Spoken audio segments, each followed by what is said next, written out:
বিজ্ঞানীরা একের পর এক চমকপ্রদ আবিষ্কার করছেন যা পুরো পৃথিবীকে হতবাক করে দিচ্ছে। প্রথমে ঈশ্বরকণা বা হিগস বোসন কণার সন্ধান পাওয়া গেল, যা মহাবিশ্বের সৃষ্টির রহস্য উন্মোচন করতে সাহায্য করলো। এরপর বিজ্ঞানীরা জানালেন একদিন সূর্য পশ্চিম দিক থেকে উঠতে পারে। এবার সামনে এসেছে আরো একটি গুরুত্বপূর্ণ তথ্য, ডুমসডে ক্লক নামে একটি প্রতীকী ঘড়ি, যা পৃথিবীর ধ্বংসের সময় কতটা ঘনিয়ে এসেছে তা বোঝানোর জন্য তৈরি করা হয়েছিল। মঙ্গলবার বিজ্ঞানীরা এই ঘড়ির কাঁটা রাত 12:89 আগে সেট করেছেন, যা মানুষের মধ্যে আতঙ্ক বাড়িয়ে তুলেছে। তবে কি বিজ্ঞান ও ইসলাম একই দিকে যাচ্ছে? তবে এই বিষয়ে ইসলাম কি বলছে?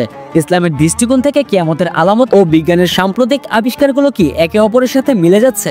আসুন এই বিষয়গুলো একটু বিশদভাবে দেখি। 2012 সালে বিজ্ঞানীরা হিগস বোসন নামে এক আশ্চর্যজনক কণার সন্ধান পান, যা মহাবিশ্বের প্রতিটি কণাকে ভয় প্রদান করে। এটি আবিষ্কার করেন বিজ্ঞানী পিটার হিগস ও ফ্রাঁসোয়া এঙ্গেলার্ট, যাদের এই গবেষণার জন্য নোবেল পুরস্কার দেওয়া হয়। কিন্তু মজার বিষয় হলো এই কণার নামকরণে বাঙালি বিজ্ঞানী সত্যেন্দ্রনাথ বসুর নামও যুক্ত রয়েছে। বিজ্ঞানীরা বলছেন এই কণা ছাড়া মহাবিশ্বের অস্তিত্ব কল্পনা করা যায় না, তাই একে ঈশ্বর কণা বলা হয়। তবে ইসলামে বলা হয়েছে আল্লাহর ইচ্ছাতেই সবকিছু সৃষ্টি হয়েছে, এতে কোনো সন্দেহ নেই। সূর্য কি সত্যি পশ্চিম দিক থেকে উঠবে? তবে এই বিষয়ে বিজ্ঞানীরা বলছেন পৃথিবীর চৌম্বক ক্ষেত্র বারবার পরিবর্তিত হয়েছে এবং ভবিষ্যতে আরো বড় পরিবর্তন আসতে পারে। এর ফলে একদিন সূর্য পশ্চিম দিক থেকে উঠতে পারে। এদিকে ইসলামে বহু আগেই বলা হয়েছে যে কিয়ামতের অন্যতম বড় আলামত হলো সূর্য পশ্চিম দিক থেকে উদিত হওয়া। রাসূল সাল্লাল্লাহু আলাইহি ওয়াসাল্লাম বলেছেন, যতদিন পশ্চিম দিক থেকে সূর্য উঠবে না ততদিন কিয়ামত হবে না, কিন্তু যেদিন তা ঘটবে সেদিন কেউ নতুন করে ঈমান আনলে তা কোনো কাজে আসবে না।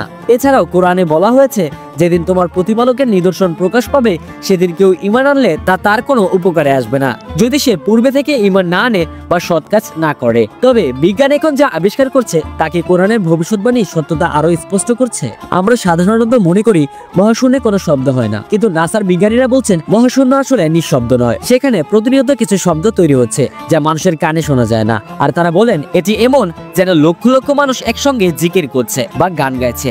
রাসূলুল্লাহ সাল্লাল্লাহু আলাইহি সাল্লাম মিরাজের সময় বলেছিলেন, আমি যা দেখেছি তোমরা তা দেখতে পাও না, আমি যা শুনেছি তোমরা তা শুনতে পারো না। আকাশের প্রতিটি অংশে ফেরেশতারা সিজদায় রয়েছে এবং আল্লাহর জিকির করছেন।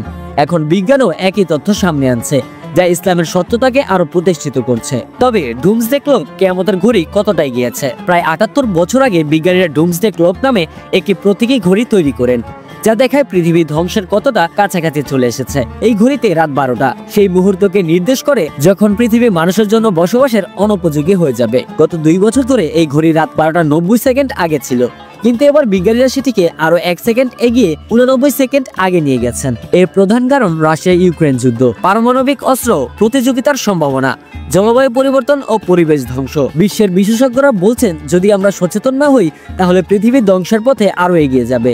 মানুষ হাজারো উপায়ে কিয়ামতের দিন বা পৃথিবীর শেষ দিন কবে তা জানার চেষ্টা করছে, কিন্তু কোরআন ও হাদিসে স্পষ্ট বলা হয়েছে কিয়ামত কখন হবে তা একমাত্র আল্লাহ ছাড়া কেউ জানে না।